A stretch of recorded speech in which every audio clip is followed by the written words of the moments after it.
Buenas noches, jóvenes del curso de Buenas noches, Física de profesor. Radiaciones. ¿Todo Buenas bien? noches, profesor. Sí, todo bien, profe, todo bien. Muy bien, muy bien. Bueno, somos ahora 7 alumnos. Como es de costumbre, le voy a pasar a un video animador hasta que estén en el coro, ¿de acuerdo? Profesor, buenas noches. Buenas noches. Buenas noches, entonces ahí va, vamos a ver. Ahora vamos a hacer dosimetría personal. La vez pasada, la clase pasada fue monitoreo de área, etcétera. Ahora tenemos que ver dosimetría. Ustedes saben que es necesario proteger a todos, trabajadores, especialmente que tienen que ver con la dosimetría, con la dosis que reciben en su trabajo, y hay que vigilarlos permanentemente. Entonces vamos a pasar una conferencia reciente de mayo de este año sobre el tema, ¿de acuerdo? A ver.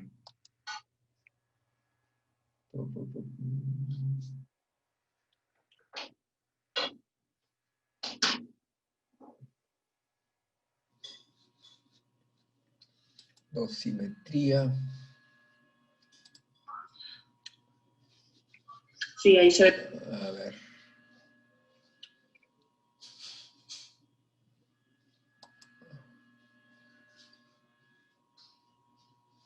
Ajá.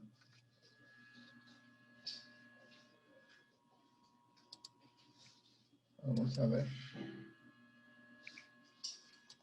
Aquí está. Abajo, abajo, no te olvides. Te olvidaste. A ver, ¿dónde está? Un momento.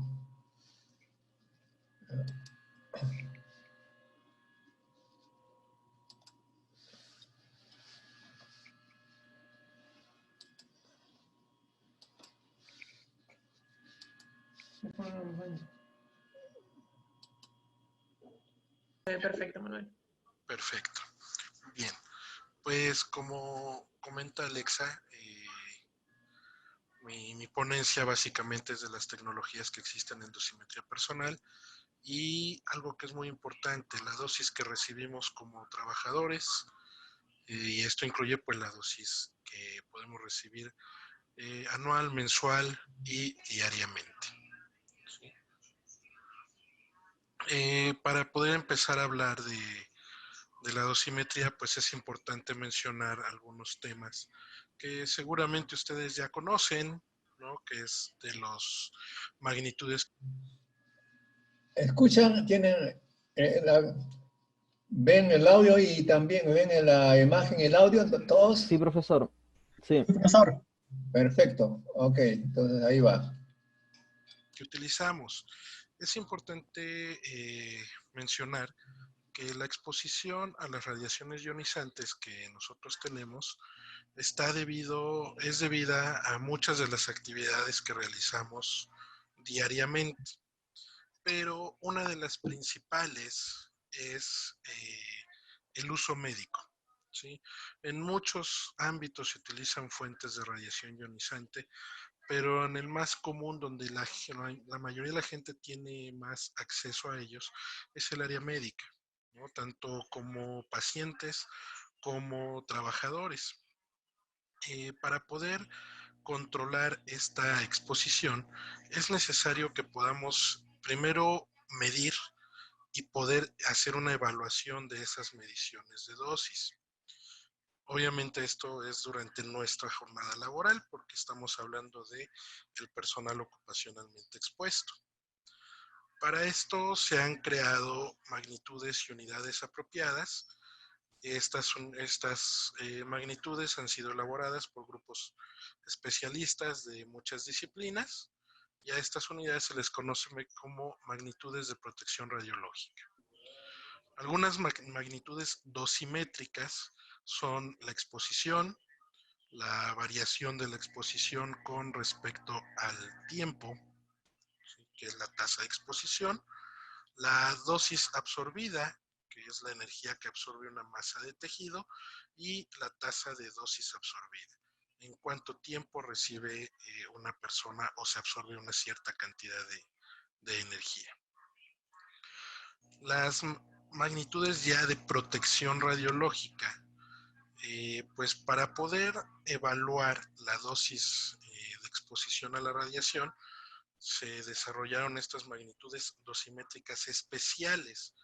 Estas magnitudes de protección han sido adoptadas por la ICRP, que es la Comisión Internacional de Protección Radiológica, y están basadas en la medición de energía que se deposita en los órganos y en los tejidos del cuerpo humano.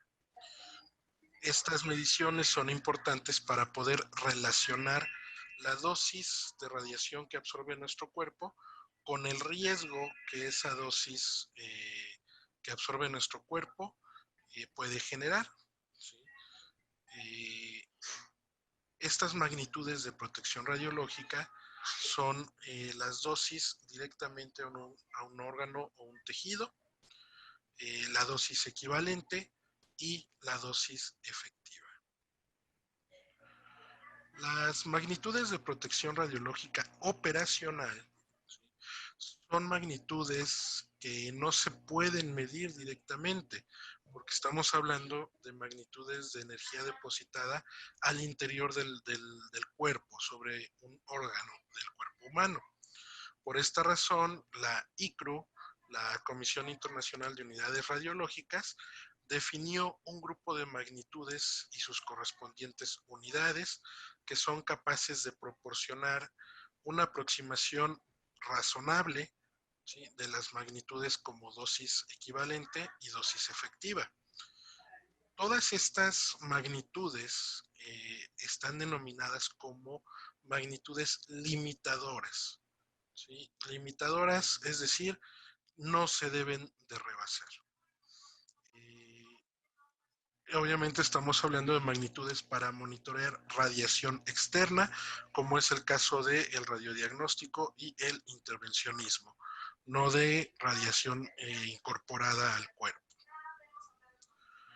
Es importante mencionar que dentro del ámbito de la protección radiológica, la dosis que nosotros esperamos es baja y está principalmente, el interés principal de la protección a dosis bajas es contra enfermedades que puedan ser hereditarias o inducidas por estos niveles de radiación bajos. Estos efectos o este tipo de daños se conocen como efectos estocásticos, que ahorita vamos a mencionar. Las magnitudes operativas que se conocen son la dosis equivalente personal HP07, que se define como la cantidad o la dosis equivalente sobre un tejido blando a una profundidad de 0.07 milímetros. Prácticamente es en superficie. La dosis equivalente personal HP3 es la dosis equivalente en tejido blando a una profundidad de 3 milímetros, y la dosis equivalente personal HP10, que es la dosis equivalente en tejido blando a una profundidad de 10 milímetros. Básicamente estas son las unidades en las que se está reportando la dosimetría, los resultados de la dosimetría personal que tenemos. ¿Sí? Hablamos nosotros de unidades de magnitudes de protección radiológica y que son limitadoras. Existen ciertos límites, dependiendo de cada país se pueden adoptar o no, pero la ICRP, esta comisión fue creada por un grupo de médicos radiólogos durante un congreso de radiología en el año 1928. Ellos se dieron cuenta durante su congreso que había muchas lesiones que podrían ser atribuidas a niveles altos de radiación, por lo cual crearon esta comisión, que empezaron a hacer investigaciones, y en 1934 emitieron una publicación con una recomendación internacional de límite de dosis, que definía que el POE podía recibir hasta 2 milisievert por día. ¿Sí? Posteriormente, en 1950, redujeron este valor a 150 milisievert por año. En 1956 lo redujeron a 50 milisievert por año. Y en 1977 introdujeron por primera vez el concepto ALARA, por sus siglas en inglés, que significa as low as reasonably achievable. Mantener nuestras dosis tan bajas como sea razonablemente posibles. Esto es decir, en 1977 se continuaba con el límite de dosis de 50 milisievert por año, pero las dosis deberían de ser tan bajas como sean razonablemente posibles. Posteriormente, en 1990, en otra publicación recomendaron reducir esta dosis a 20 milisievert por año. ¿Cómo fue que llegaron a estos niveles de recomendación? Pues básicamente con estudios que se han realizado por accidentes radiológicos. Sin embargo, también hicieron comparaciones por riesgos de trabajo en distintas profesiones, llegando a determinar que mientras nosotros recibamos dosis por debajo de nuestros límites establecidos, la probabilidad de que nosotros tengamos algún tipo de daño es baja. ¿Sí? Y hay profesiones que tienen riesgos mucho más altos que los que nosotros podemos llegar a tener.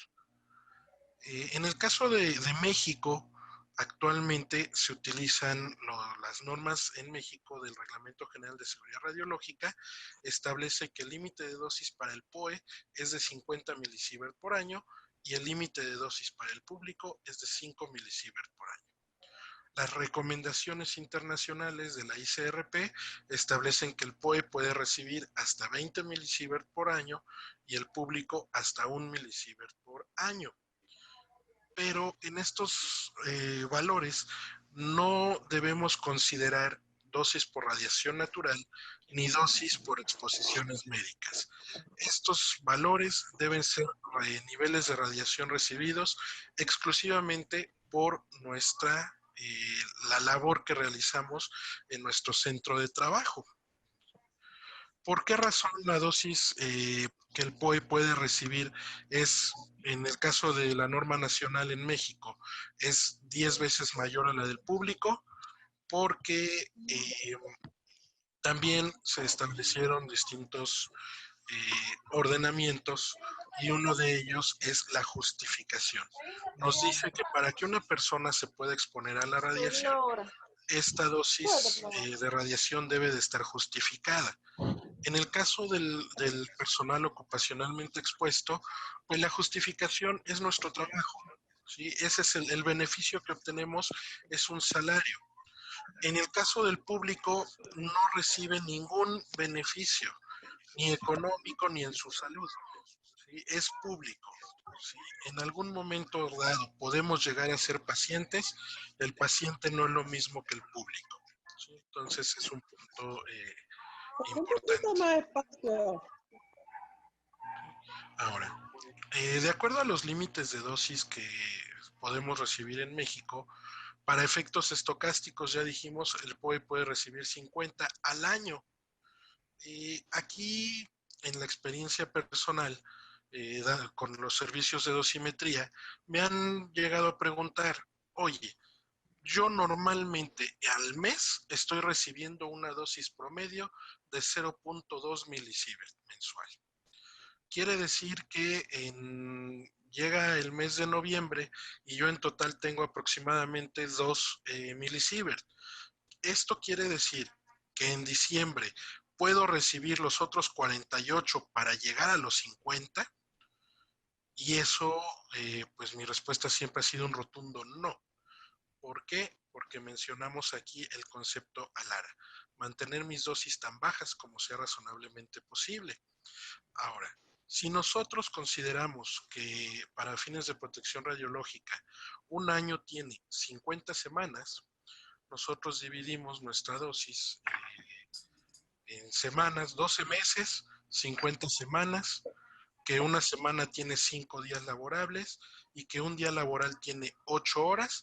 Estos vendrían siendo nuestros límites de dosis mensual, semanal, diario y por hora. Ajá. Entonces, he ahí un punto, el punto que voy a mencionar más adelante, con la importancia de nuestras correctas formas de trabajo y el correcto uso de un dosímetro personal.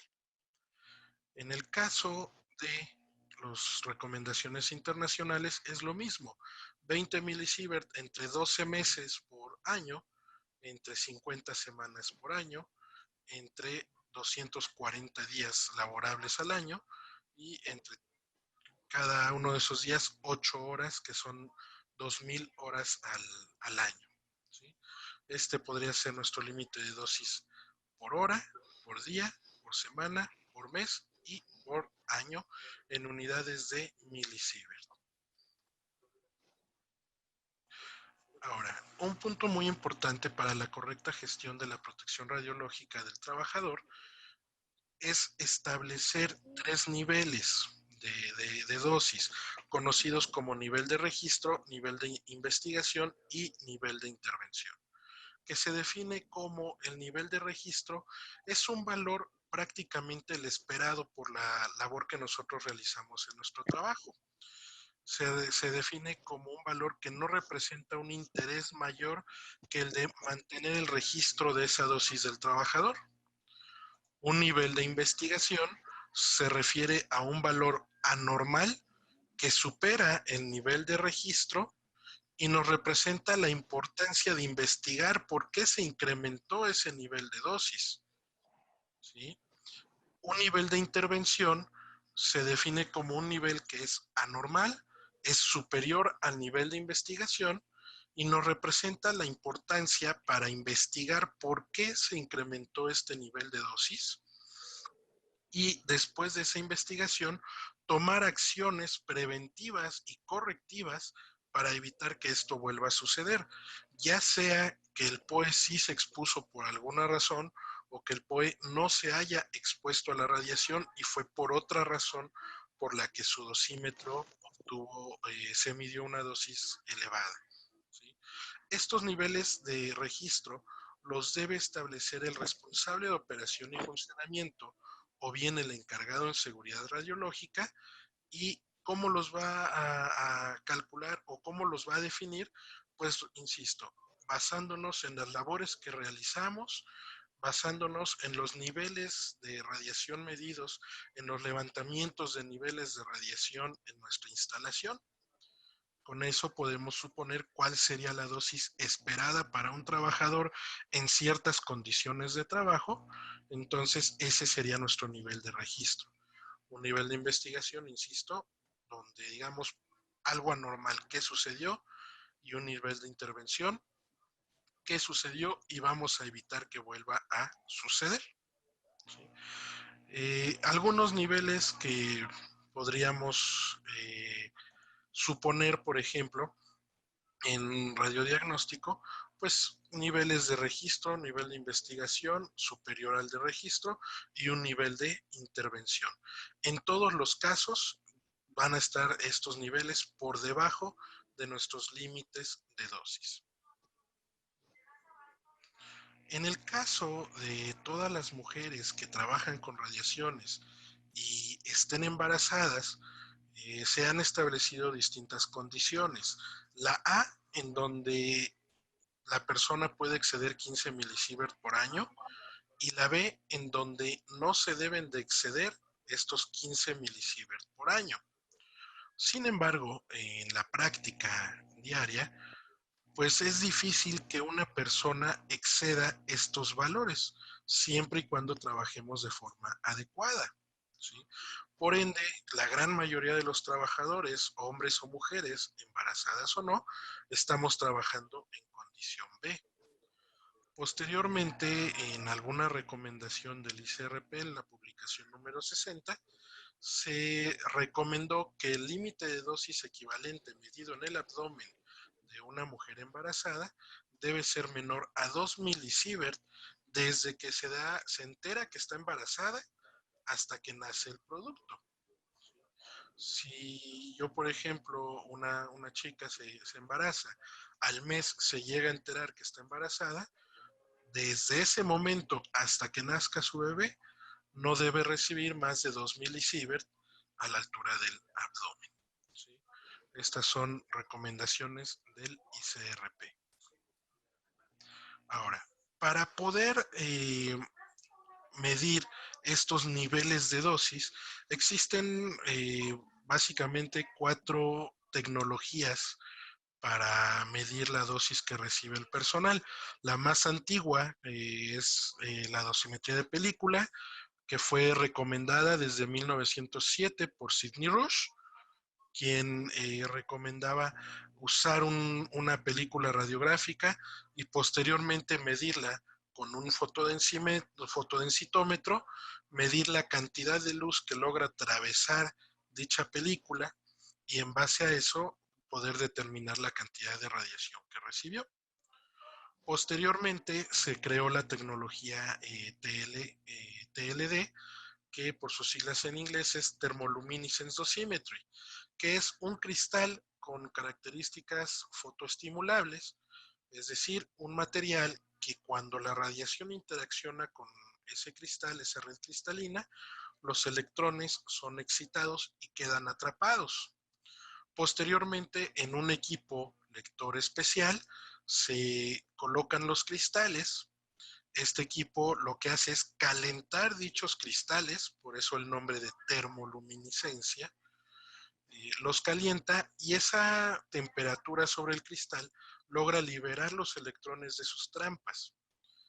Cuando un electrón sale de una trampa, emite una pequeña cantidad de luz, la cual es cuantificada por un tubo fotomultiplicador que convierte la cantidad de luz en una corriente eléctrica. Esa corriente eléctrica medida es dependiente de la cantidad de radiación que recibió dicho cristal. Ese es el funcionamiento básico de esta tecnología. Posteriormente se creó la tecnología OSL, donde el funcionamiento básico del cristal es el mismo.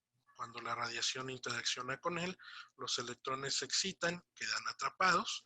Sin embargo, aquí lo que cambia es la forma de lectura. Aquí se utiliza una fuente de luz para lograr liberar algunos de los electrones de sus trampas, que de igual forma, al salir de esa trampa, emiten una cantidad de luz, la cual es cuantificada por un tubo fotomultiplicador. Y posteriormente se creó la tecnología DIS, por sus siglas en inglés, Direct Ion Storage. Es un dosímetro electrónico que tiene bastantes ventajas sobre los dosímetros tradicionales. ¿Qué características debe de tener un dosímetro personal? Primero, el dosímetro debe de conservar la información durante periodos largos de tiempo, es decir, hasta el momento en el que se ha leído. ¿Sí? Es decir, si yo trabajo con un dosímetro personal y me dura un mes, el dosímetro no debe de perder la información que ha obtenido con el lapso del tiempo. La respuesta de un dosímetro debe ser independiente de condiciones ambientales, debe de ser independiente de la cantidad de radiación que reciba y debe ser independiente de la energía de la radiación que está recibiendo, ¿sí? Debe de ser lo suficientemente robusto y resistente como para soportar el uso diario normal, ¿sí?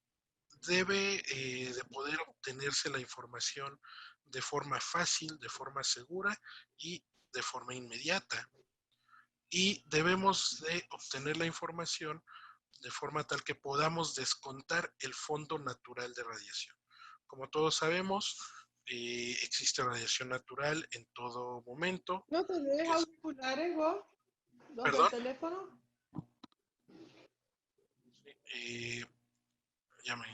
Debemos de poder descontar la radiación natural porque todos estamos recibiendo una cierta cantidad de radiación emitida por distintos materiales o por el mismo ser humano.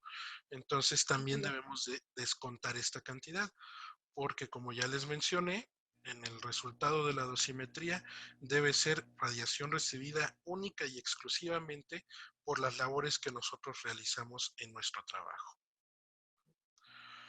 Ahora, ¿por qué es importante la protección y la dosis diaria? Debido a que los sistemas tradicionales y más comunes de dosimetría solo nos permiten medir la dosis de radiación acumulada desde el momento en que fue leído hasta la siguiente lectura. Es decir, si yo utilizo mi dosímetro durante un mes, cuando este sea leído, me va a dar el acumulado durante ese periodo de tiempo. Si por alguna razón yo no envío mi dosímetro a lectura en el periodo establecido de un mes y me lo quedo 2 meses, en el momento que lo lea me va a dar la radiación o la lectura acumulada durante esos 2 meses. ¿Sí?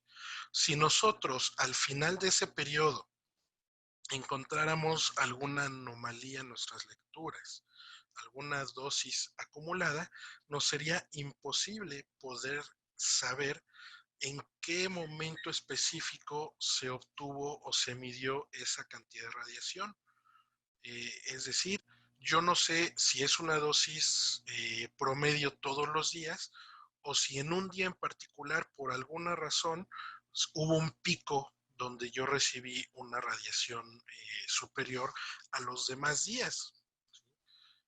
Esto es especialmente importante porque aun cuando yo no rebase un límite de dosis mensual o anual, pues puedo rebasar mi límite de dosis diario, semanal, ¿sí? Entonces, sí es importante tener la opción de poder distinguirlo, además de que nos puede también alertar respecto al mal uso de alguno de nuestros equipos generadores de rayos X o de alguno de nuestros dispositivos de protección radiológica. ¿Sí? Aquí les voy a mostrar algunos, bueno, antes de los ejemplos, como les mencionaba, en radiología las dosis esperadas son bajas, lo cual nos representa una probabilidad baja de un efecto nocivo ante la radiación, y estos efectos se definen como efectos estocásticos y efectos determinantes. Un efecto estocástico es aquel que habla de la probabilidad de que se presente un daño con respecto a la dosis. Es decir, a mayor cantidad de radiación uno esté recibiendo, lo que se incrementa es la probabilidad de recibir algún tipo de daño. ¿Sí? No es seguro, simplemente es probable, y a mayor dosis es más probable. Eh, Aquí yo siempre he dado el ejemplo de la lotería. Si yo compro un boleto de lotería, tengo una oportunidad de ganar. Si yo compro dos boletos, tengo el doble de oportunidad de ganar, y así sucesivamente. A mayor cantidad de radiación, más probable. Pero en los efectos estocásticos, la gravedad de ese efecto no varía. Es decir, no depende de la dosis. Y por esta razón, este efecto no tiene un umbral. Los efectos determinantes se definen como aquellos que aparecen por consecuencia de dosis altas de radiación, que resultan en daños a un número importante de células y en los cuales sí existe un umbral de dosis por debajo del cual no se producen dichos efectos, pero por encima de esos valores sí se producen efectos nocivos de la radiación. En estos efectos, la gravedad del daño va a depender directamente de la cantidad de radiación que estamos recibiendo. Es importante también mencionar que los efectos biológicos de la radiación dependen de básicamente 5 factores. La dosis, es decir, la cantidad de energía que absorbe el tejido irradiado. La tasa de dosis, en cuánto tiempo se absorbe esa cantidad de energía. El fraccionamiento, en cuántas sesiones un tejido está absorbiendo esa cantidad de energía, de qué tipo de radiación estamos hablando, si son radiación electromagnética, si son rayos gamma, beta, neutrones, qué tipo de radiación es la que nosotros manejamos, y el tipo de células. Sabemos que distintos tejidos tienen una radiosensibilidad mayor que otros.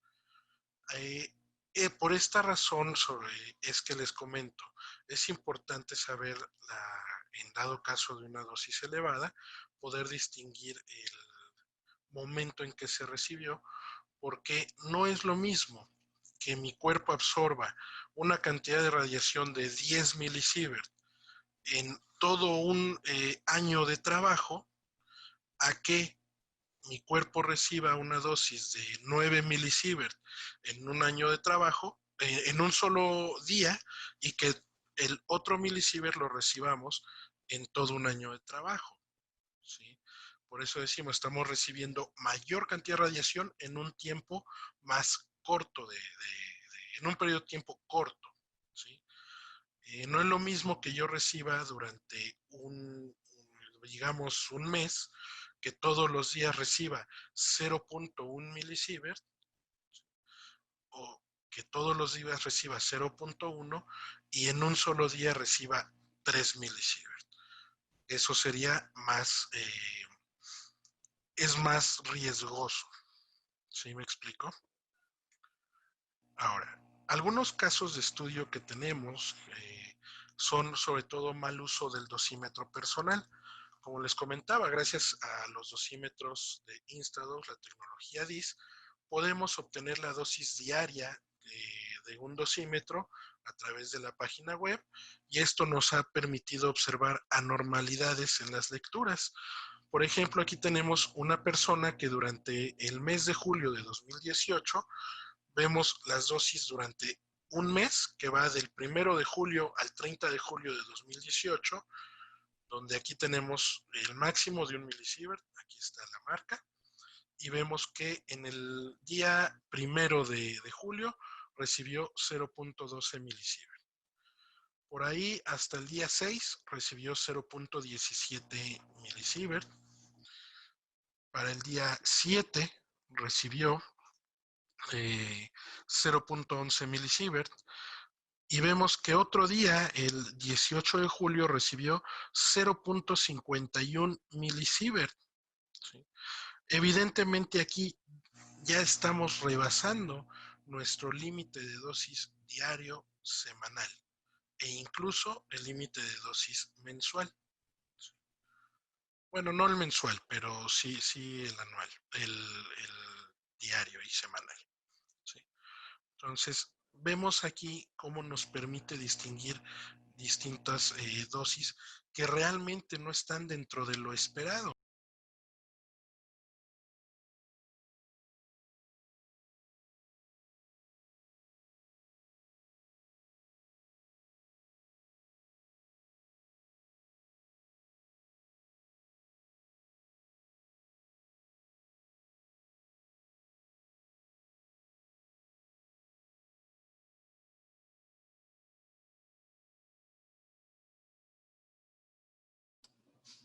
Bueno, jóvenes, entonces un poquito este video es para que ustedes comprendan la importancia de la dosimetría personal. No vamos a seguir, pero ustedes pueden ver esta conferencia en la internet con toda tranquilidad. Ahora bien, también parte de esto lo van a ver en el curso de protección radiológica y también radiobiología. Nosotros vamos a pasar, ¿dónde está donde tengo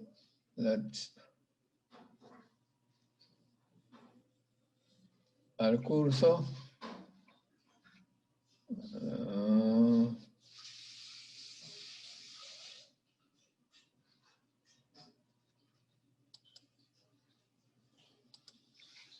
Estamos nosotros en el capítulo 4, voy a compartir pantalla.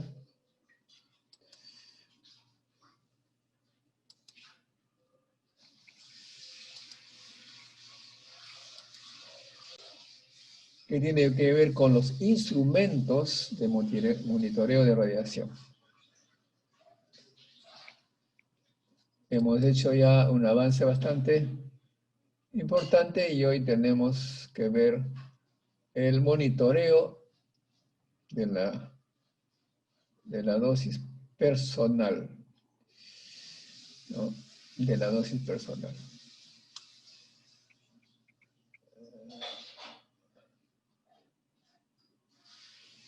Que tiene que ver directamente con el personal ocupacionalmente activos, los trabajadores, que son ustedes van a tener esa situación, ¿no? El monitoreo individual. Ya dijimos que los seres humanos están expuestos a radiaciones internas o externas. Nosotros vamos a ver solamente la externa. Como ustedes han visto claramente, hay una serie de instrumentos, pero creo que estoy mal en la... Vamos a ver. Voy a cerrar esto.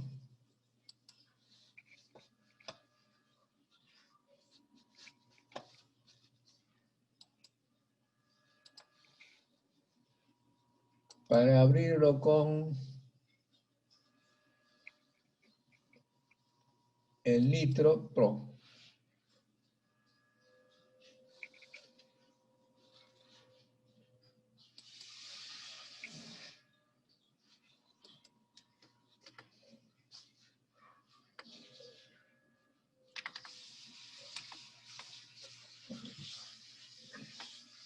Y lo hacemos en pantalla completa. Así.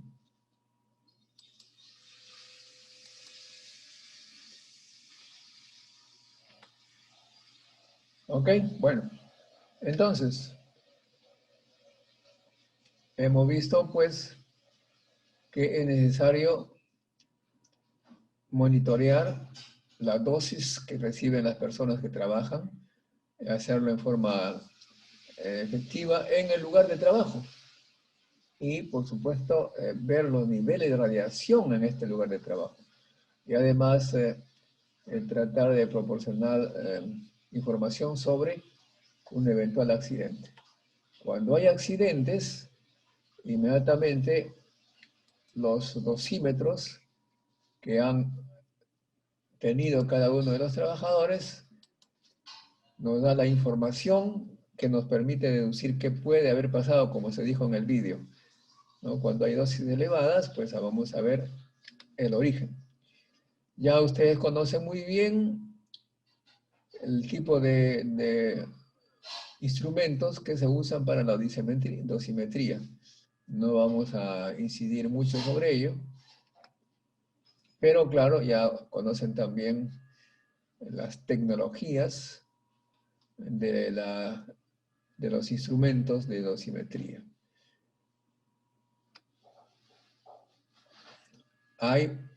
Es interesante también, no sé, eso no se vio, cuando uno va, por ejemplo, al reactor nuclear de Warangal o algún lugar donde hay alta posibilidad de ser irradiado, solamente por una visita, a uno le dan un lapicero que permite, el lapicero, en la parte superior del lapicero, se puede leer la cantidad de dosis que está recibiendo por el tiempo, y también una suma total de lo que uno ha recibido, de modo que de cualquier visita en una situación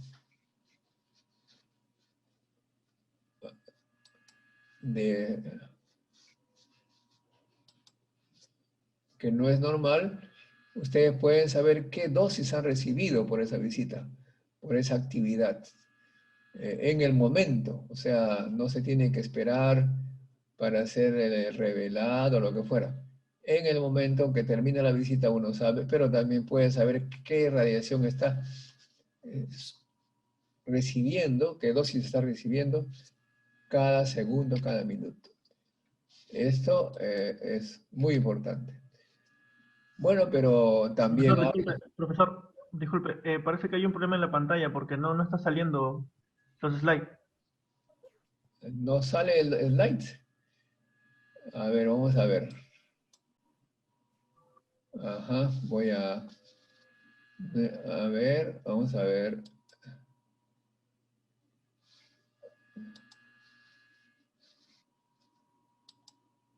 ¿Ahora? Y ahora sí, ¿Ven? profesor. Ah, qué curioso. Bueno, siempre avisen por si acaso, siempre avisen. Bueno, entonces ya ustedes saben perfectamente que hay los dosímetros de película y que tienen diversas características estudiadas por ustedes mismos. Eso ya sabemos.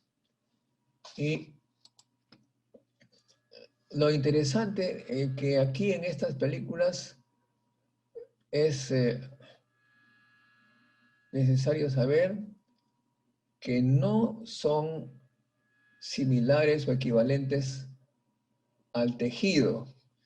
Ya dijimos en varias oportunidades que lo ideal tendría que ser un detector que tenga la misma característica que el tejido, humano en este caso, y que se mida la dosis que está recibiendo. No es así, no hay eso. De modo que se tiene que hacer una serie de filtros que permitan de alguna u otra manera tener esa aproximación, ¿no? Y por ejemplo, se usan filtros para fotones mayores a 100 kiloelectronvoltios. Y también hay, pero también hay sistema de multifiltros para energía menores de fotones. O sea que un batch no, no es una simple película, no. Hay una serie de filtros que nos permiten ver la dosis que podría recibir por los diversos tipos de energía, ¿no? Eso hace un poquito complicado el tratamiento de la información.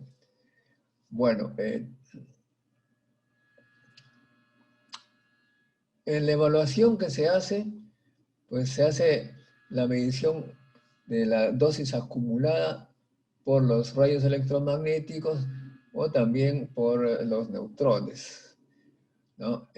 Pero por otro lado, es necesario que cada uno de estos batch, de estos batch de películas, sean calibrados. Y ya hemos señalado que las empresas que dan estos servicios de calibración tienen que ir al IPEN para que allí los irradien. Vamos a ver después algunas imágenes. Y las empresas miden la dosis que absorbió, entregan los números y se ve si es que efectivamente es lo que corresponde en el laboratorio de calibración o estándares secundarios que hay en el IPEN, ¿no? Bueno, ¿cómo se hace? Ya sabemos también que la dosis se mide a través de la densidad óptica. Y claro, aquí se compara las densidades ópticas con las películas de calibración. O sea que hay películas que es unas películas, digamos, matrices, máster, a los cuales hay que comparar los resultados de cualquier otra que se quiere comprobar. También, por supuesto, hay películas que sirven para medir los neutrones térmicos. En este caso ya dijimos que tiene que usarse un filtro adecuado, el cadmio, por ejemplo, que el cadmio va a recibir neutrones, en este caso son los núcleos del cadmio que reciben neutrones, no los electrones que están alrededor, sino los núcleos, y entonces se produce una reacción nuclear. Y del núcleo va a salir rayos gamma. y es que justamente lo que se va a detectar. O sea que es una especie de transformador, entre comillas, de radiación neutrónica a radiación gamma. Esto se hace para los neutrones de baja energía, llamadas neutrones térmicos. Y para los neutrones rápidos, allí pues hay que bajarles la energía, porque si no, no se pueden detectar, y se hace interactuar con capas, con material hidrogenado. El material hidrogenado le baja la energía a los neutrones. ¿Por qué se produce la disminución de energía de los neutrones con hidrógeno? Por la sencilla razón de que el hidrógeno está compuesto por, básicamente, protones.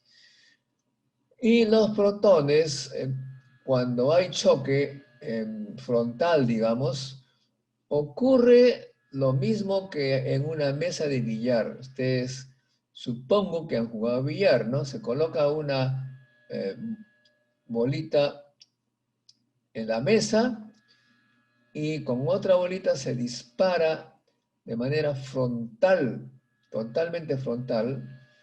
¿Y qué va a pasar? Que la bolita que incidió sobre la que estaba en reposo, después del choque se queda ella en reposo y la bolita que estaba en reposo sale disparada. En este caso, el rol de la bolita que estaba en reposo lo juega el protón del hidrógeno. Está el protón allí. Cuando viene un neutrón, el neutrón pues se queda quieto. Es una manera un poquito exagerada. Podríamos decir, el neutrón baja drásticamente su energía y el protón sale disparado. Como el neutrón baja su energía, ya puede ser detectado con la técnica anterior, que puede ser el cadmio mismo, que es el que absorberá los neutrones térmicos y emitirá radiación gamma.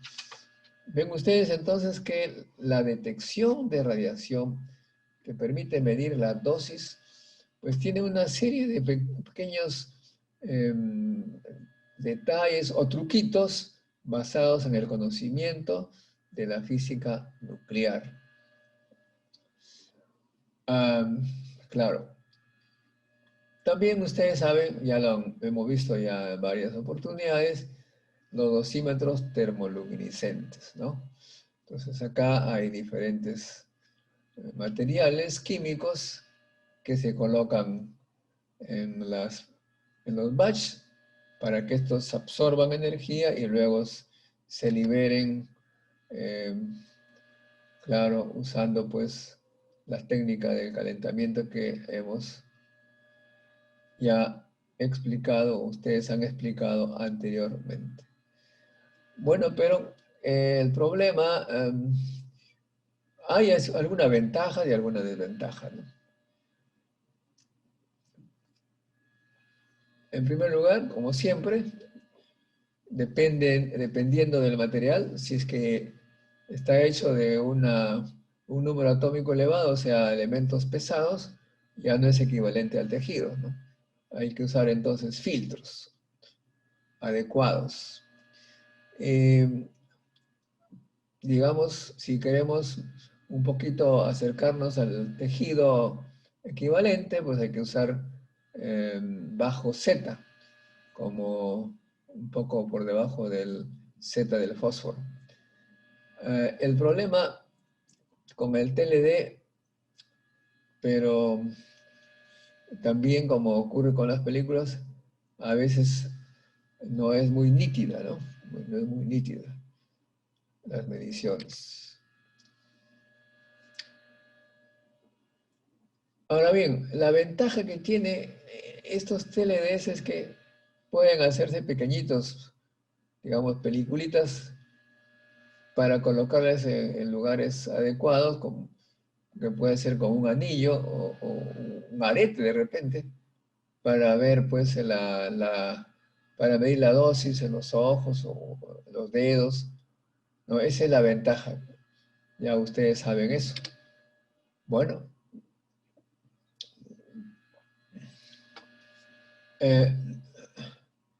Ya lo dijimos también, el TLD puede servir para el monitoreo de neutrones, ¿no? Siempre para este caso se usan moderadores, si es que tienen alta energía. Aquí se usa el fluoruro de litio, enriquecido con litio 6, para aumentar la sensibilidad al neutrón, porque el neutrón se incide sobre el litio, ¿no? Y emite gamas, entonces, perdón, alfas. Y lo que se detecta en este caso son las alfas que son cargadas. Siempre que se tiene que ver con neutrones, pues es necesario hacer una reacción intermediaria que nos dé o bien un gamma o bien una partícula cargada. Ahora bien, hay un material que, a ver si alguno de ustedes, pregunto a ustedes, ¿alguno de ustedes ha visto un material radiofotoluminiscente?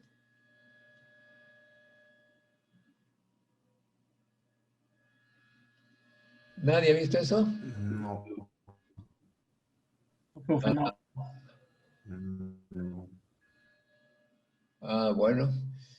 Pues el radiofotoluminiscente significa que si se coloca, si se emite radiación gamma, por ejemplo, o radiación junto a este material emite luz, ¿no? Este vidrio radioluminiscente se remueve y es expuesto a una radiación ultravioleta en un lector, ¿no? O sea que básicamente se va a tener efecto debido a la radiación ultravioleta. La intensidad de luz que va a emitir este vídeo va a ser proporcional a la exposición, a la radiación recibida. De modo que el lector pues va a tener que ser convertida a una dosis equivalente. O sea que, como ustedes ven, todo material que absorbe energía y puede ser luego medido de alguna manera, servirá como dosímetro. Así que eso también es un motivo para investigar. Si alguna vez ustedes tienen la suerte de descubrir un nuevo material, ya entran a una publicación y de repente a una patente para vender sus detectores. Bueno, hay varios tipos de materiales radiofotoluminiscentes, ¿no? Yo no conozco mucho, pero no conozco nada de esto, nunca he visto, pero la bibliografía señala pues que hay varios. Acá, por ejemplo, se nos dice que se usa un material, un vidrio fosfatado activado con plata. Cuando la plata fosfatada es expuesta a la radiación, se produce centroluminiscentes, ¿no? Unos iones centroluminiscentes que puede ser el Ag0 y el Ag, los iones más. O sea que el hecho de ser irradiado va a provocar centros luminiscentes. Interesante. O sea que es un fenómeno que puede servir para medir la dosis. Estos centros luminiscentes emiten luz solamente con excitación. De modo que, ¿cómo se excita? Con radiación ultravioleta. Es algo así como el TLD, ¿no? Que se excita con el calor, digamos. Acá se excita con radios ultravioleta. Pues esa luz que emite estos detectores, al ser excitados por la luz ultravioleta, pues son llevados a un fotomultiplicador y va allí a registrar la fluorescencia emitida por el vidrio, que es de color naranja. Bueno, entonces ya tienen ustedes, si alguna vez ven un vidrio radiofotoluminiscente, pues interesante si es que ustedes lo traen y nos muestran. Cabe señalar pues que en la historia de la física nuclear siempre se ha encontrado alguna manera de detectar radiación, ¿no?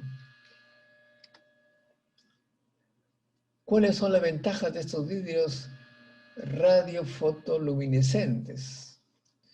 Bueno, una vez que se ha creado los centros luminiscentes,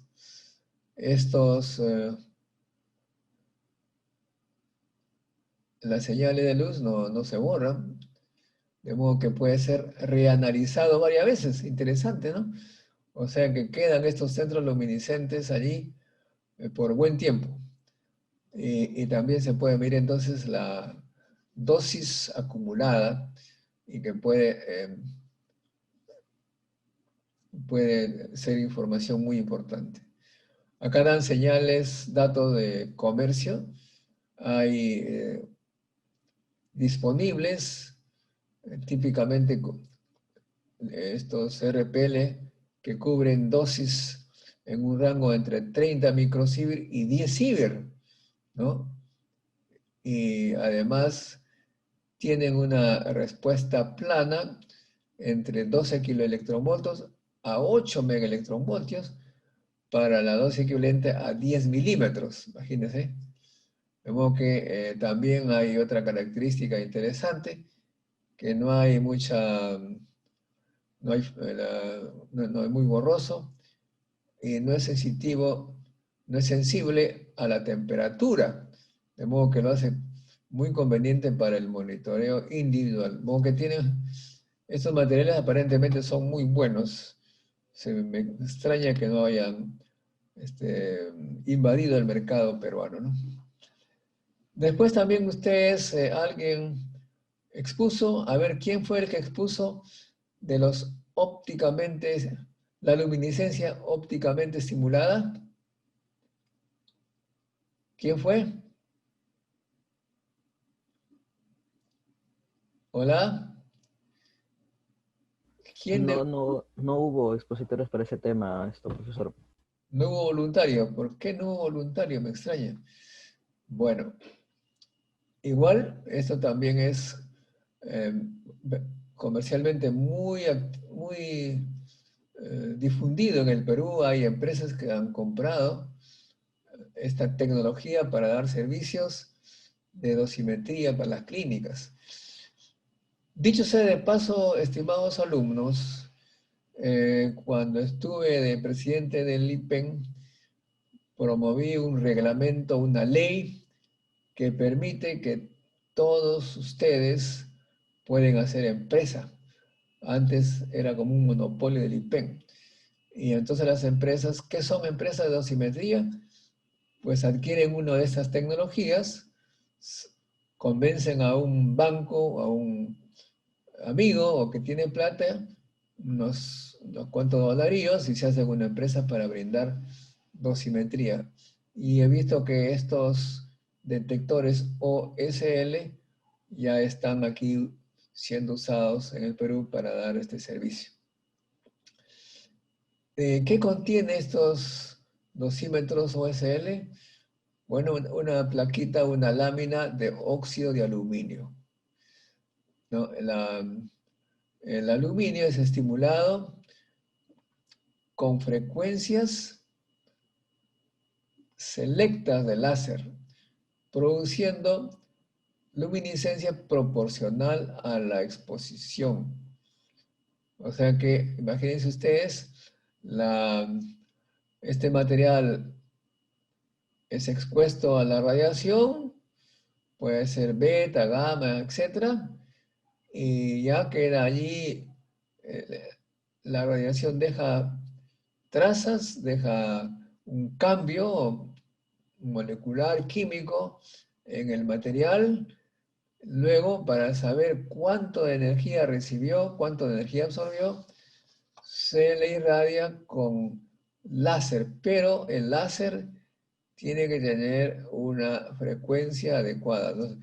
O sea, no se puede irradiar con láser de cualquier color, tiene que haber un color que debe ser característico al material.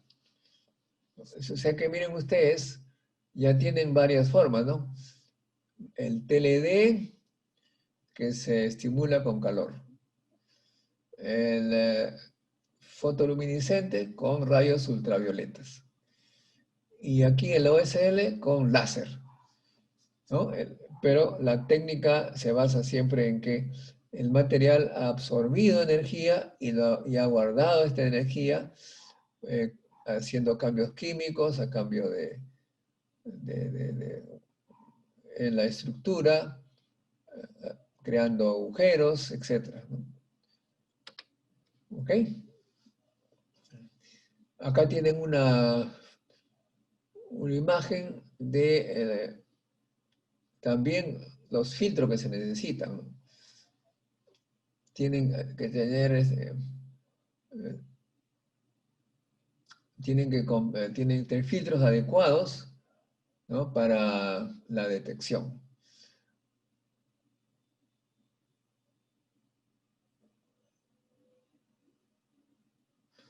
Siempre los filtros, como ustedes saben, seleccionan el tipo de radiación que llega al material mismo que nos interesa.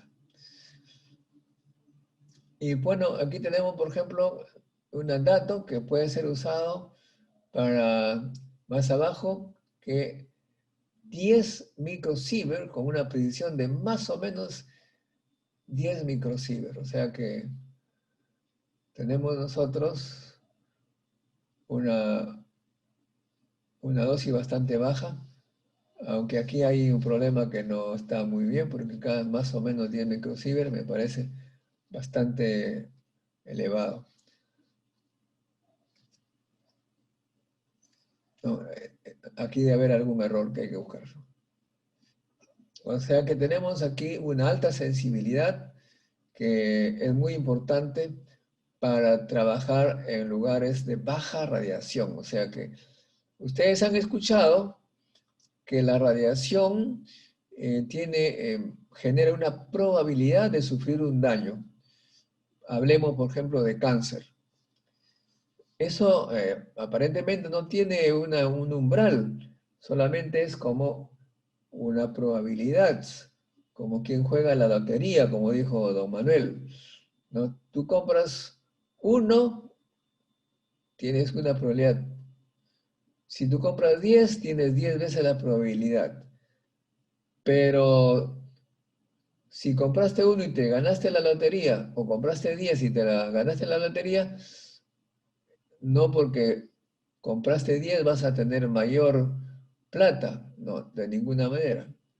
O si compraste uno, menos plata, no. Acá, la probabilidad aumenta con el número de rayos que uno recibe, pero si se produce el daño, eso será cáncer. No va a ser cancercito, sino cáncer, tal cual.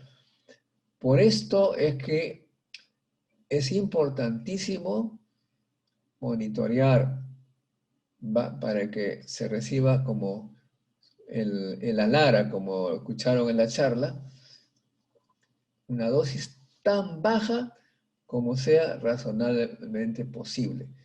No se puede bajar a 0, pero se puede disminuir.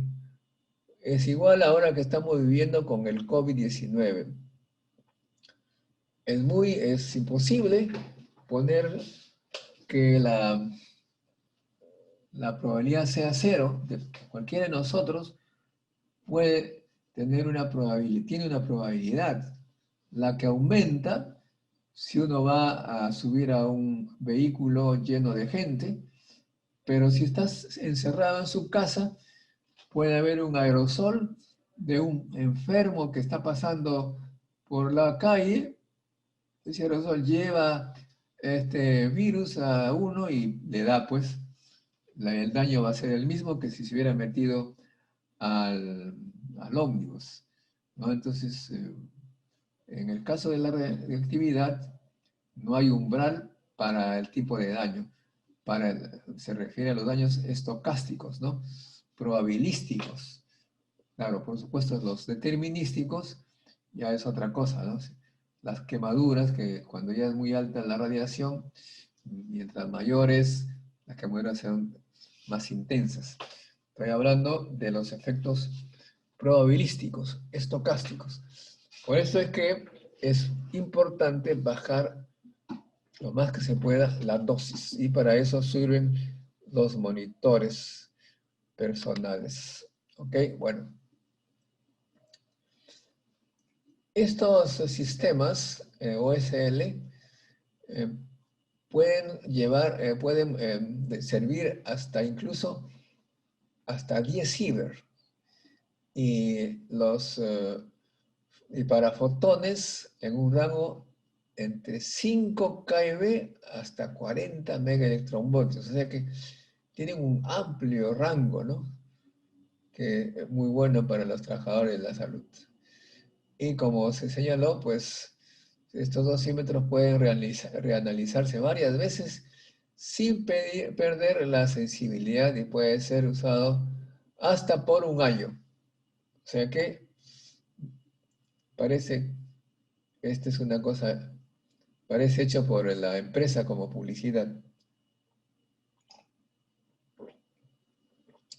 ¿Hay alguna pregunta hasta ahora? ¿Alguna observación? ¿Alguna experiencia que hayan tenido? Me dicen que ustedes ninguno expuso sobre esto, ¿no? Bueno, entonces ya completamos la información de los OSL. Como ya les he notado, has hecho notar, un principio algo similar al TLD,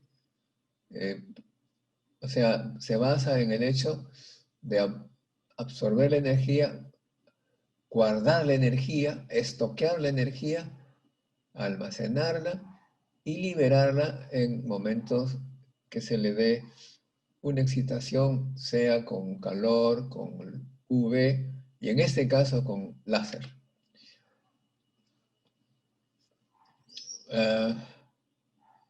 Bueno, después tenemos los monitores que se leen directamente.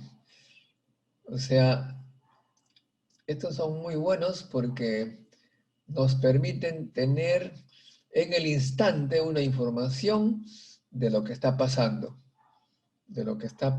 ¿No? Algunos son bastante caros porque son aparatitos electrónicos que uno lo pone en el bolsillo del saco de la camisa y nos va avisando cuánto estamos recibiendo, nos dan señales, ruidos, etc., ¿no? Acá tenemos, por ejemplo, uno de ellos, un dosímetro de bolsillo. Es electrónico. Es chiquito, ¿no? Bueno, hay dos tipos. Uno que se mide, de autolectura, o dosímetros electrónicos. Bueno, acá tenemos lo que estaba señalando hace un momento también, ¿no? De un dosímetro que permite medir cuánto ha recibido uno en una visita a una facilidad de radiación. Uno se pone el lapicero antes de entrar, lo pone en 0 y luego después de entrar. O si no está en 0, pues tienen que ver cuánto fue al inicio y cuánto al final para hacer la diferencia.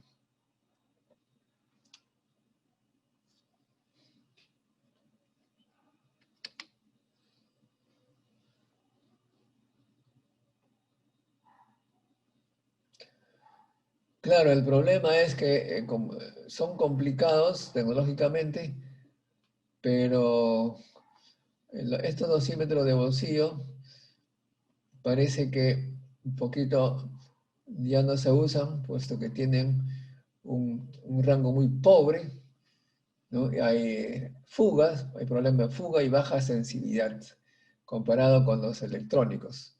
Los dosímetros de bolsillo entonces ya un poquito que han pasado en desuso. En cambio, los electrónicos, que son bastante avanzados en tecnología, y que están basados en semiconductores, son vendidos, son difundidos, y permiten medir fotones hasta el 30 kiloelectronvoltios, hasta como límite menor. Bueno, estos monitores de lectura directa, claro, también tienen que calibrarse, colocando en estos fantomas, como ya le hemos señalado, ¿no? A 10 milímetros, 0.07 milímetros, para fotones y radiación beta. La radiación beta, ustedes saben que es frenada muy rápidamente, o sea, no avanza mucho, ¿no? Mientras que los fotones sí pueden llegar a 10 milímetros sí, fácilmente. Estos EPDs pues dan una dosis, o sea, dan la medición de la dosis en cualquier tiempo y esto nos permite tomar las precauciones que se requieran en caso que estemos en un ambiente de alta exposición. Pueden ser acompañadas con señalización de sonido, de luz, etc. Y claro, son apropiados para casos de emergencia, ¿no? Si ustedes, como lo señalamos en algún momento, hay personas que han terminado amputadas porque recibieron una alta dosis en radiografía industrial y ni se daban cuenta. Claro, porque la radiación no se siente, no duele en el momento, ¿no? Si hubiera tenido un EPD, inmediatamente que se acercaba a una fuente de alta exposición, de una actividad elevada, inmediatamente hubiera dado el alarma y no hubiera pasado esas cosas.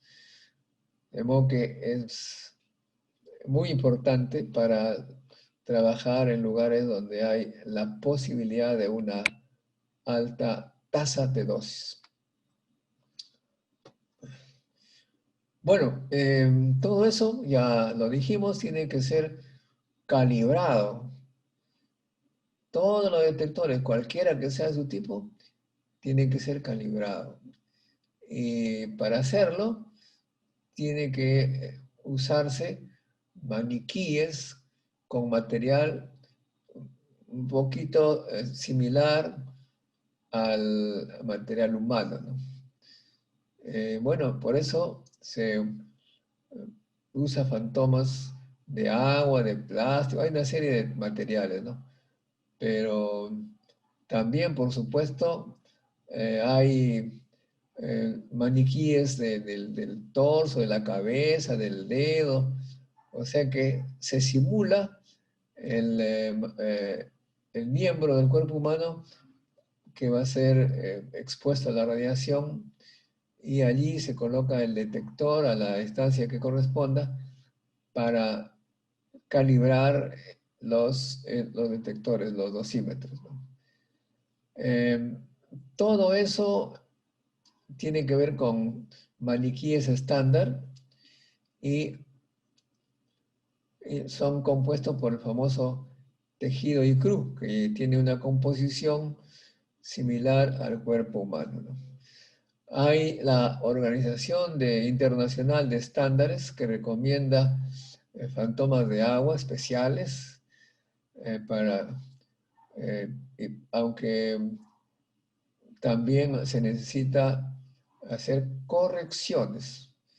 O sea, todo esto, estimados alumnos, requiere correcciones, no es una ciencia exacta, requiere mediciones, correcciones, depende de materiales, de todo aspecto, de modo que no es tan sencillo el tema, ¿no? Bueno, aquí hay una serie de cantidades que se usan para la calibración. O sea, que ustedes tienen que manejar estas cantidades, estos datos, en el momento que manejan su dosímetro, especialmente si son de empresas que dan estos servicios, porque para la clínica o el centro médico que recibe los servicios, le tienen que decir la empresa que le da el servicio cuánto de dosis se recibió cada trabajador. Y para eso tienen que usar lo que mide el detector y dar las correcciones correspondientes. Y para eso tienen que manejar estos valores de la dosis equivalente a una distancia definida y dividida por el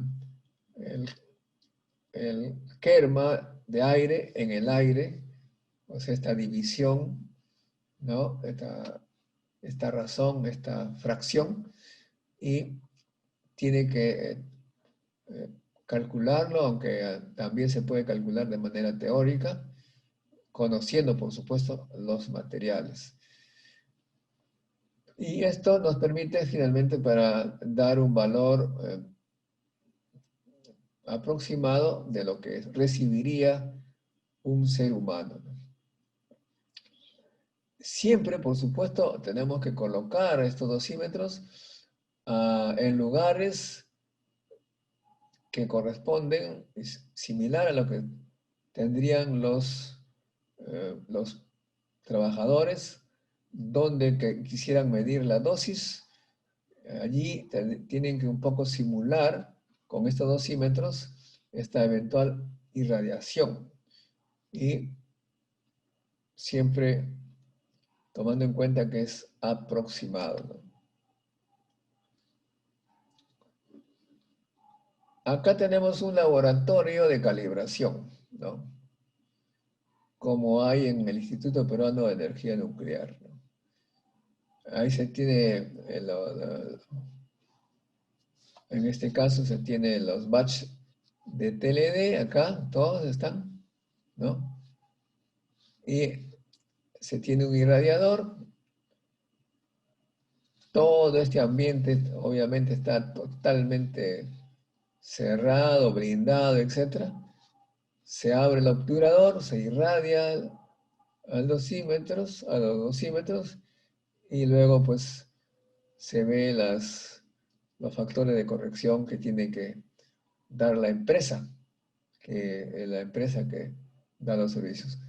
La fuente que se usa normalmente es una fuente de cesio 137 que da un rayo gamma.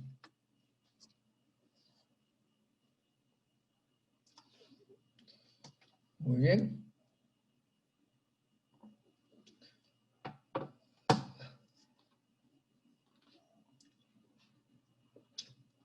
¿Cuáles son las propiedades de los monitores personales en lo que respecta a la sensibilidad, o sea, la capacidad de detectar?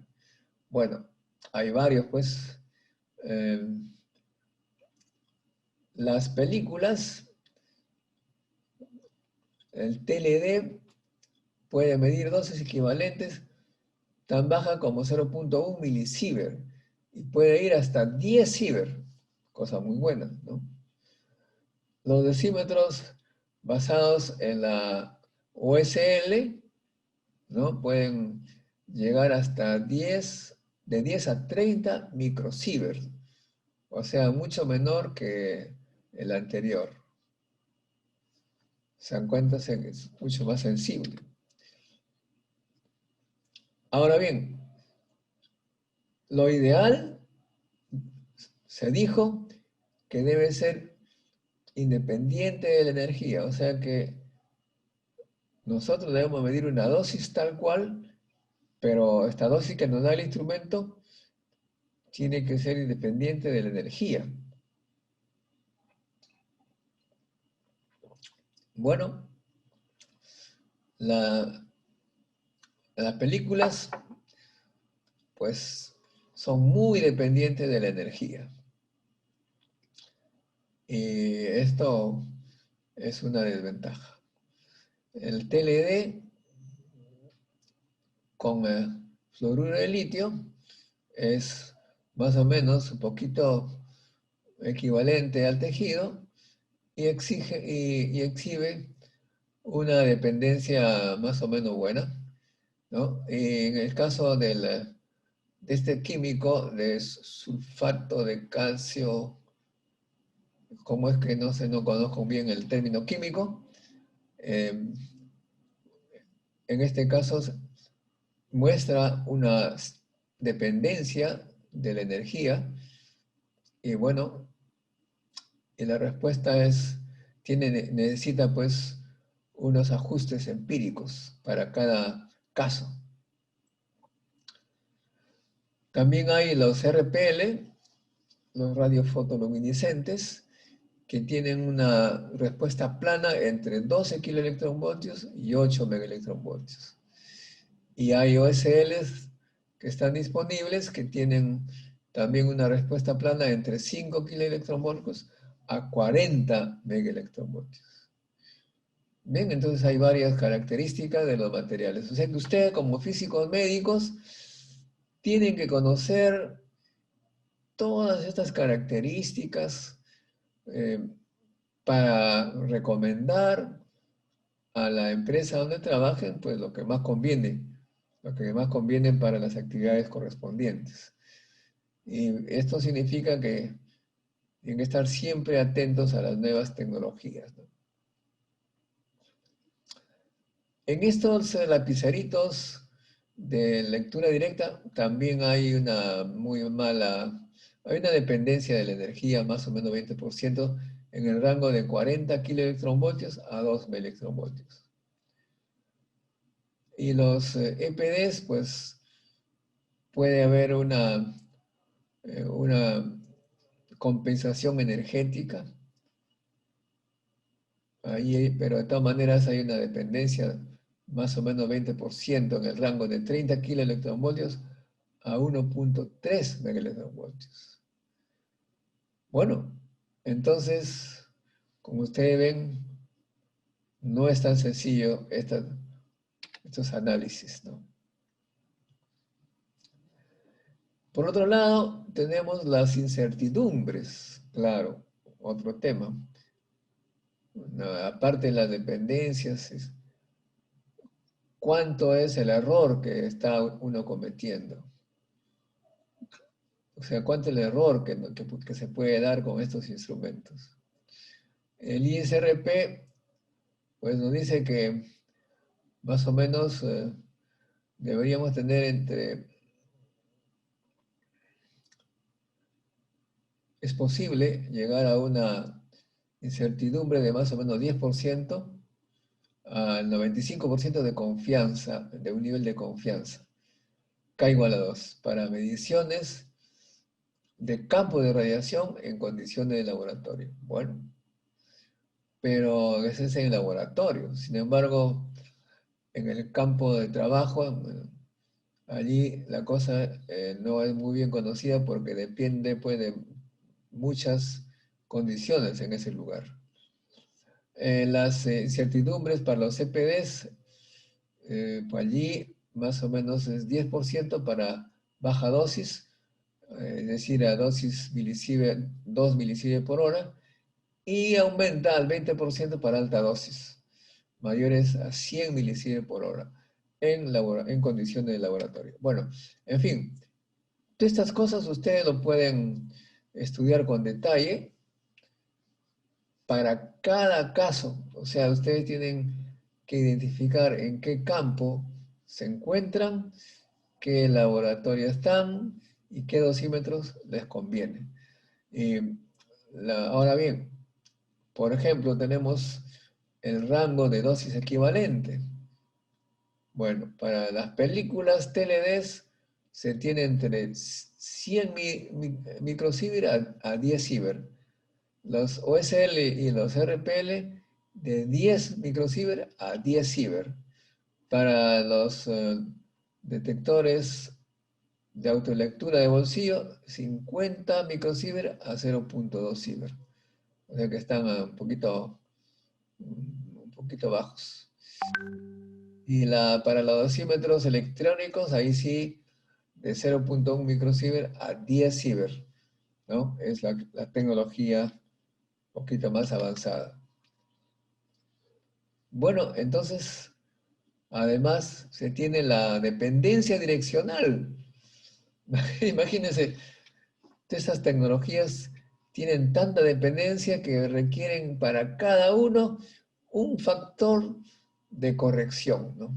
Lo ideal sería que sea isodireccional, o sea, que no dependan de la dirección, pero eso pues obviamente es un poco, es imposible, por lo que tanto tiene que ser evaluada para cada caso y adecuadamente tratado, ¿no? Y luego tiene la discriminación de capacidad. A ver, entonces, o la capacidad de discriminación, quiero decir. Claro, una cosa es que sea gamas, X, beta, neutrones térmicos. ¿Cómo discriminar? ¿No? Para los TLDs, los SL y los RPL, generalmente identifican y estiman la dosis en X, gamma y beta. Bueno, es importante saber a qué se debe esa dosis, qué radiación. Y esas son las características que permiten discriminar estos detectores. Ok, ustedes notan entonces pues cómo la tecnología de los dosímetros personales es bastante amplia, compleja, y desafortunadamente el curso que damos es bastante general, por supuesto, y uno prácticamente está haciendo una lista de las características de todos estos detectores, y que para ustedes es muy bien porque les permite estudiar con más detalle los datos que dan las empresas, comprobar con la literatura, los artículos científicos, y para que recomienden en su trabajo qué material, qué detectores usar. Y claro, ustedes no van a meterse a construir detectores, aunque también lo pueden hacer si dedican a la investigación. La idea es tener clara las características de la serie de dosímetros que hay en el mercado y utilizarlos de la mejor manera posible. Ok, bueno, entonces estamos ya terminando más o menos el curso. La próxima clase haremos una revisión, una práctica de revisión para prepararlos para una práctica calificada. O sea que el jueves hay una práctica que no va a ser calificada, pero que va a permitir que ustedes se entrenen. Y el viernes ya es una práctica calificada, porque luego viene el examen final, estamos terminando este curso, de modo que las preguntas, el lugar a preguntas está abierta. A ver, vamos a ver. Opiniones, preguntas, etc. Los escucho, por favor.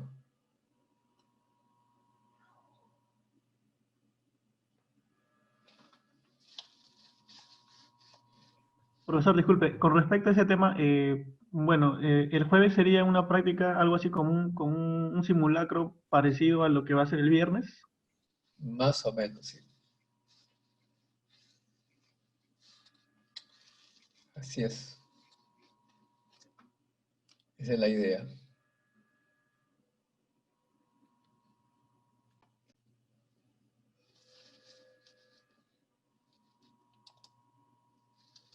A ver.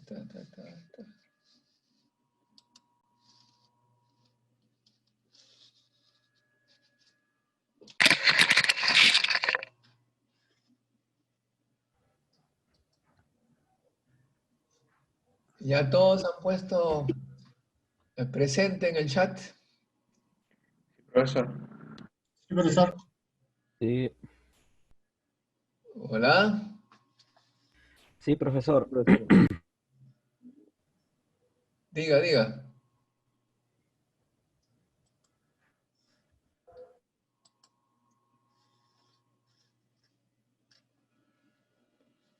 Escucho. Pues ahí tengo una consulta. En el caso de esos dosímetros de película que son utilizados en neutrones, ¿en qué servicio, en qué área se utiliza? No, no sé, disculpe. Por Ustedes, ejemplo, yo sé que normalmente los ópticamente estimulados lo usan en radiodiagnóstico, pero el de neutrones, por ejemplo, ¿en qué servicio? no, ¿En radioterapia? ¿O no, bueno, los neutrones es una cosa muy rara. No, no creo que lo estén usando en radioterapia. Se usa cuando hay elevada energía, ¿no? De rayos X elevada energía, porque habría la posibilidad de emitir neutrones por una reacción nuclear. Pero no, es muy raro, ¿no? No sé si en el Perú se da eso. Lo usan generalmente la gente del IPEN que trabaja cerca del reactor. Eh, Sería interesante que ustedes investiguen si hay alguna clínica que usa eso. Me parece que no. gracias, profesor?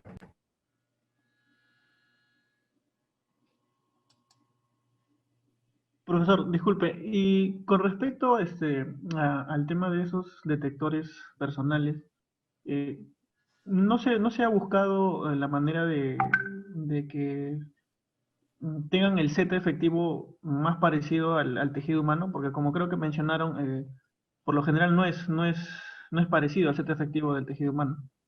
Por eso es que se usan filtros. O sea, no se ha buscado que el set efectivo de estos detectores sean lo más parecido. Eso están buscando todo el tiempo, pues, pero por supuesto, esos permanentemente buscan lo más parecido que se pueda, es la idea, ¿no? Pero hasta ahora no lo logran completamente, pues. Porque, por ejemplo, en detectores de dosimetría, en realidad el más parecido creo que es el de las películas radiocrómicas. Bueno, más parecido, pues, pero está un poco lejos también de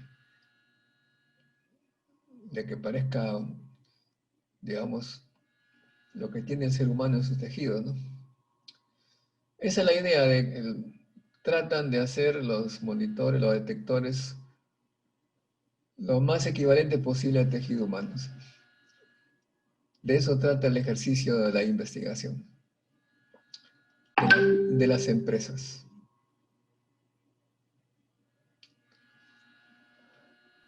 A ver, entonces, Bueno, solo una consulta, disculpe, de repente sabe.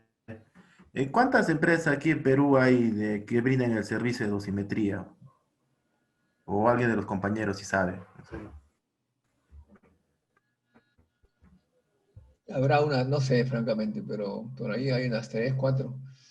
Eh, la más antigua es una llamada Nuclear Control. ¿Ves? Son servicios técnicos que como ustedes ven, basta con comprarse el detector, los medidores, el TLD o la OSL o lo que fuera, y un poquito buscar el equipo que convenga a lo que más existe en las clínicas, es decir, las energías, que es un poco, tienen que ser monitoreadas, ¿no? radiodiagnóstico, radioterapia. Bueno, ustedes ven allí los rangos de energía y encuentran la tecnología más adecuada, pero todo eso tiene que pasar, como ya lo dijimos, la prueba de calibración en el IPEN. Esa es la base, ¿no? Y que sea barato, porque ahora en la empresa todo es competencia. ¿Quién te da el servicio más barato posible y con mejor calidad? Profesor, buenas noches. Solo para comentar sobre la pregunta de mi compañero, ¿no? En la página del IPEN hay una lista de que aparece sobre las empresas que están autorizadas para dar dosimetría. Y bueno, y según justo acabo de entrar a ver la lista, aparecen 6 empresas. Bueno, no sé si la lista estará actualizada, pero por el momento aparecen 6 empresas acá en Perú. Ajá, 6 empresas. Claro, como dije, cuando estuve presidente di la posibilidad para que se hagan empresas privadas. Muy bien. Bueno, mientras mayor es la competencia, mejor. Así se tiene servicios más baratos y de mejor calidad. Sí, mi pregunta iba, profesor, porque bueno, y como estoy en el área de radiodiagnóstico, yo soy de Arequipa del Sur, entonces aquí en Arequipa solamente hay una empresa que brinda el servicio y el resto son de Lima, entonces me parece que una buena opción, ¿no? Que haya esa ley que nos faculte hacer empresa, pues, ¿no? Y el 6 me parece un número reducido por aquí para Perú, bueno. Claro, está abierto, cualquiera puede hacer su empresa, siempre y cuando cumpla con el reglamento, con la calibración. Está totalmente abierto. También se pueden organizar para editar cursos de protección radiológica. Todo eso quedó liberado. Pues antes solamente el IPEN daba eso, ¿no? Ahora uno puede hacer una empresa de cursos de radiación, de protección radiológica, y sus alumnos dan el examen después de ser preparados ante el IPEN.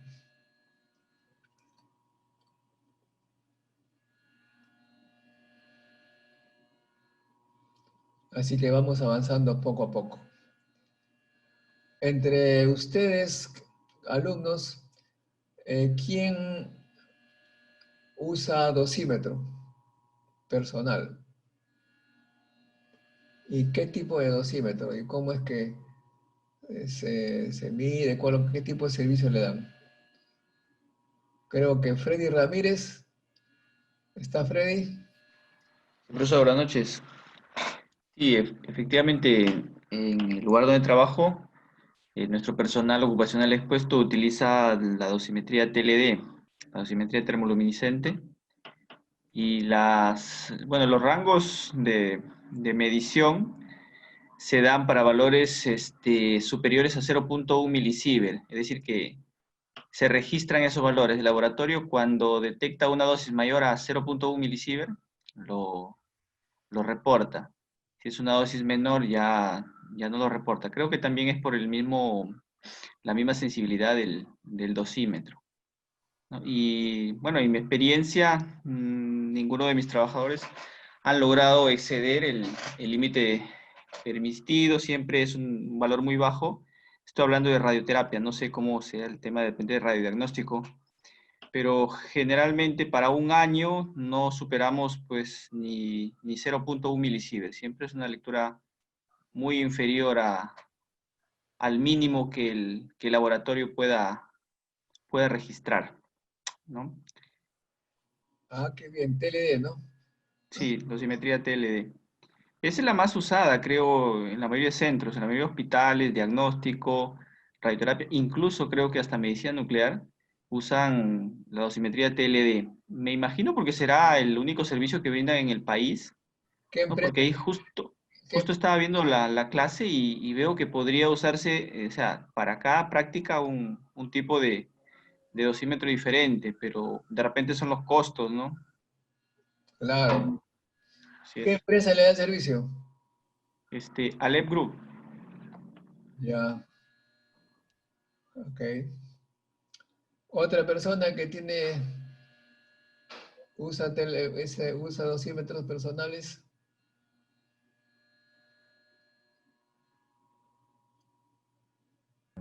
Yo, profesor, yo soy gamarra, también utilizo TLD. Y para acotar nomás, me parece que Nuclear Control ya tiene OSL. Así es, creo que sí, sí. Que me parece que ellos sí tienen OSL. Pero yo utilizo TLD también. Ya. Ah, muy bien. Bueno, o sea que estamos con un solo tipo de tecnología por ahora, no hay ningún otro, ¿no? Bueno, los servicios se dan en OSL, pero entre ustedes dos nomás trabajan en física médica. ¿Hay algún otro que usa algún tipo de dosímetro, por favor? Sí, profesor, yo también en el centro donde yo trabajo también utilizo mi dosímetro. Es también la de TLD, como dijo mi compañero, que es la más usual y es por el tema de costos también. Ajá, pero claro, hay veces hay que tener en cuenta el costo y hay veces también la calidad, todo eso tiene que jugarse, pues, ¿no? Así es. A ver, ustedes que han escuchado las clases, la anterior, qué sé yo, cuál es la ventaja, cuál es la comparación entre el TLD y el OSL?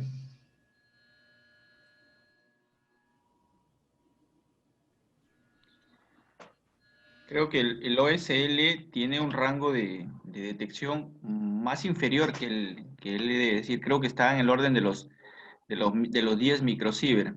Y el TLD, el rango inferior de captación de lectura está en 0.1 milisievert, digamos, son como 100 órdenes de magnitud mayor debe tener la radiación para que lo pueda detectar, con temor a equivocarme. Ah, eso es lo que más o menos escuchamos, ¿no? O sea que hay radiación de menor energía, de menor dosis, ¿no? Hasta dosis pequeñitas. El OSL mide dosis menores. Muy bien, pues muchachos, creo que ahí nos vamos a quedar si no hay otra pregunta. Ah, bueno, otro más que usa dosímetros. Solo 3 personas nomás. Y yo, bueno, profesor, yo también uso con la empresa Dosirat. Y también todo este tiempo, son años, nunca hemos pasado los límites, ¿no? Es bien baja la lectura, sí, también es TLD, Ah, ya. el tipo de dosímetro. Y más o menos, para que tengan una idea, más o menos el servicio cobran 70 soles por dosímetro, o sea que y es mensual, ¿no? Entonces es una buena opción, como les repito, bueno, por ahí si alguien se anima a hacer, ¿no? Ese tipo de empresa. Está interesante ir a Arequipa, ¿no, Edwin? Es un buen precio, ¿ah? Normalmente la capital está por casi el 50% del costo que te ofrecen allá. Debe ser por la distancia, probablemente. Y es todo el sur, porque es Tacna, Cusco, todo. Yo solo hablo de Arequipa abajo, yo sé que no hay. Y solo hay una empresa en Arequipa, y el resto es de Lima. Claro, sería interesante ver el tema de hacer empresa y justo en esos lugares que yo siempre los llamo Ah, lugares vírgenes, ¿no? Donde uno puede invertir y recuperar capital rápido antes de que aparezca la competencia. Así es. O sí. Es aparezca. un motivo para terminar esta maestría, ¿no? Eso sí, pues, para eso la maestría ha dado lugar a empresarios, muchos empresarios, incluso ahora hay empresarios que tienen clínicas. Uno está en Bolivia, otros se han ido al extranjero, pero es una buena maestría. Ha dado lugar a científicos, empresarios y normales, también normales de trabajadores de clínicas, de centros médicos. Por eso es que estoy muy contento de haber creado esta maestría, porque anterior a ello, hacer una carrera de físico generalmente era terminar de profesor de física, ¿no? En una universidad. Ahora se ha abierto ese campo y hay mucha gente que trabaja, los que hacen la maestría también tienen posibilidad de trabajar en la universidad y también en laboratorios de radiodiagnóstico y también servicios de radioterapia, medicina nuclear, etc. Ok, muchachos, entonces nos vemos en la próxima semana, el jueves. Estudien bien, ¿ah? Ok, profesor. Muchas gracias por la clase, está Muchas muy gracias, interesante. profesor. Hasta la siguiente Hasta clase. luego. Gracias. Muchas gracias, profesor.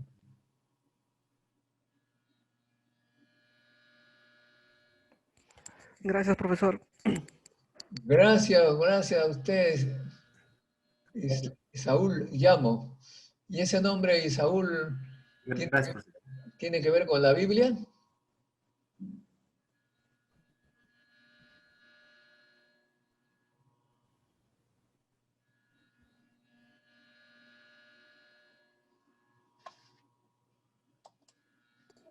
Realmente sí, pero le agregaron solamente la I. Le cambiaron la E por la I. Sí, le Muy bien. cambiaron la E por la I. ¿Tu papá es evangelista o algo así? No, ninguno. Ninguno, son católicos. Ah, muy bueno, Saúl Se bautizaron católicos en realidad. Saúl es un personaje bíblico, ¿no? Sí. Muy bien, muchachos. Nos vemos el jueves. Chao, chao. Gracias, profesor.